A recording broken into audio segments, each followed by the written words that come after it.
कांग्रेस महासचिव तारिक अनवर जी हमारे साथ हैं। तमाम विषयों पर बात करते हैं। सर, सबसे पहला सवाल महंगाई का। एक बार फिर पेट्रोल और डीजल के दाम बढ़ गए। लगातार पेट्रोल और डीजल के दाम बढ़ रहे हैं।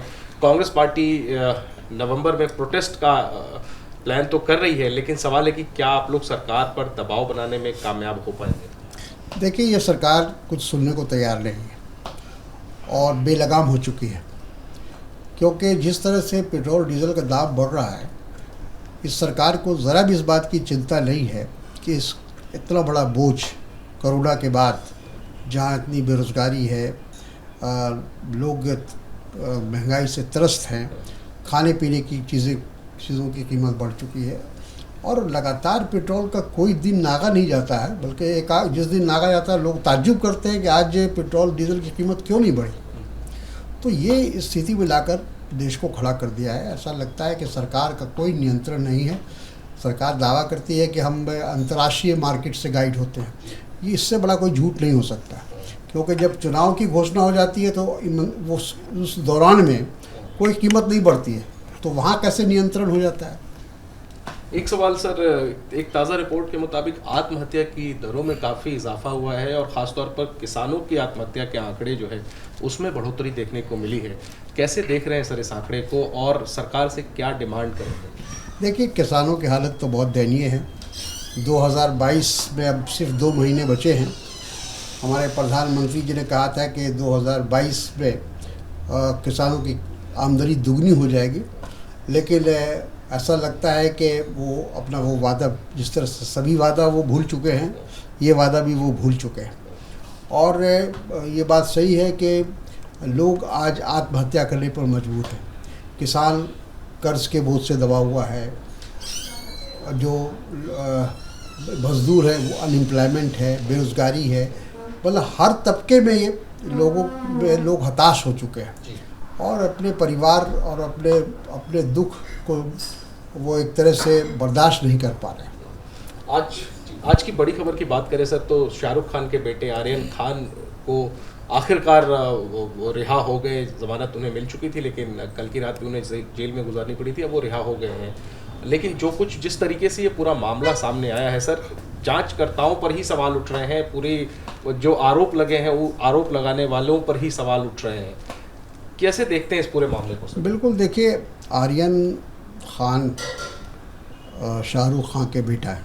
शाहरुख खान जाहिर है कि वो एक कामयाब फिल्म स्टार हैं, एक सेलिब्रिटी हैं, और ये पूरा षड्यंत्र इसीलिए किया गया था कि उनको बदनाम किया जाए, उनको एक तरह से ब्लैकमेल किया जाए।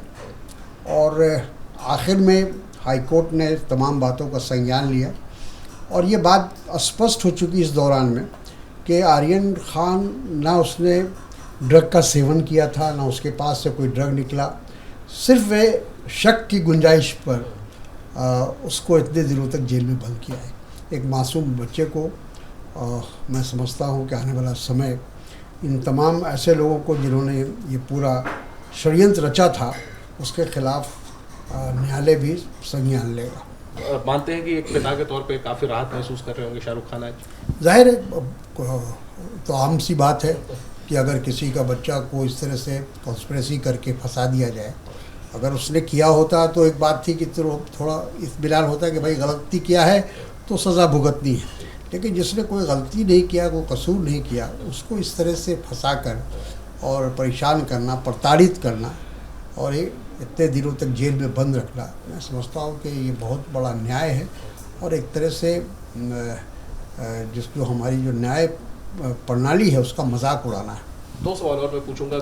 बात विधानसभा चुनाव की करें तो गोवा में राहुल गांधी आज गए हैं, लेकिन वहां पर ममता बनर्जी के दौरे को लेकर के है। लिएंडर पेस शामिल हुए, विजय सरदेसाई ने आज ममता बनर्जी से मुलाकात की है। तो सवाल ये कि क्या सर ममता की जो कदम बढ़ रहे ममता बनर्जी के गोवा में, क्या कांग्रेस के लिए ये एक चुनौती है?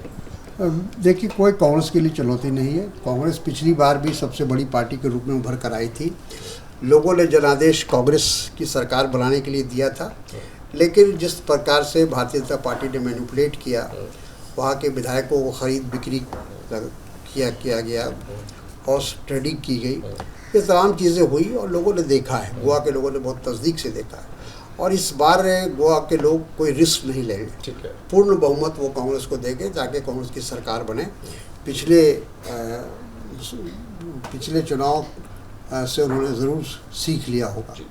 जहाँ तक ममता जी का सवाल है, ममता जी हमको नहीं लगता है कि बहुत गंभीर है, सीरियस है वो गोवा में चुनाव लड़ने के लिए। वो जानती है कि गोवा में उनका कोई लेना देना नहीं है।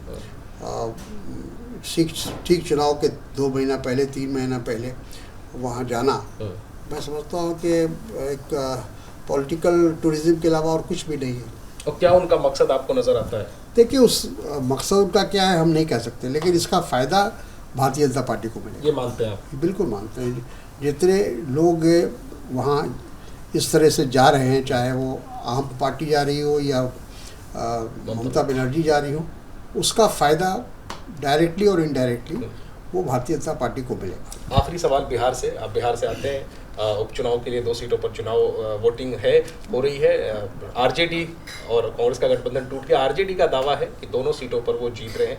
कांग्रेस का क्या दावा है? देखिए, अभी कुछ कहा नहीं जा सकता और अब तो 48 घंटे में जो नतीजे आ जाएंगे, इसलिए हमको लगता है कि इंतज़ार करना चाहिए नतीजे का। कोई दावा करना अब तो फजूल है, चूँकि अब लोग वोट दे रहे हैं और 2 दिन के बाद उसका रिजल्ट भी आ जाएगा। ठीक है, तो चुनाव बीता, क्या गठबंधन जो कांग्रेस आरजेडी का था वो वापस हम देखेंगे जुड़ता हुआ? देखिए, उसके लिए हम लोग जिम्मेदार नहीं है, जिम्मेदार आरजेडी है, क्योंकि गठबंधन का उल्लंघन उन्होंने किया है।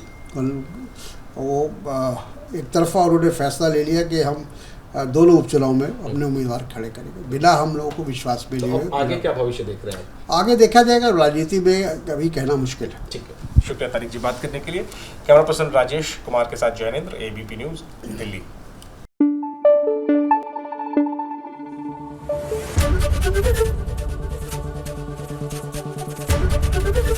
एबीपी न्यूज़ आपको रखे आगे।